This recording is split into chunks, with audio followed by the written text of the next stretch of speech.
สวัสดีครับวันนี้เรามาสอนท่านี้ครับวันนี้เราเล่นดัมเบลแบบว่าอันเดียวนะครับดัมเบลแบบว่าอันเดียวอย่างนี้ครับดัมเบลแรงทุ่มดัมเบลแรงขึ้นนะครับนี่ครับเดี๋ยวทำให้ดูครับดัมเบลแรงทุ่มนะครับทุ่มมาเข้านะดัมเบลแรงทุ่มนี่ครับดัมเบลแรงทุ่มดัมเบลแรงตรงทุ่มลงดัมเบลแรงทุ่มดัมเบลแรงตรง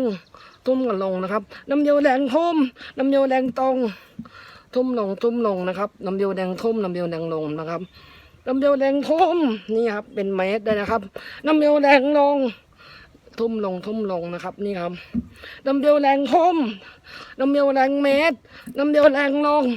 ทุ่มเมตรนะครับนี่ครับดัมเบลแรงทุ่ม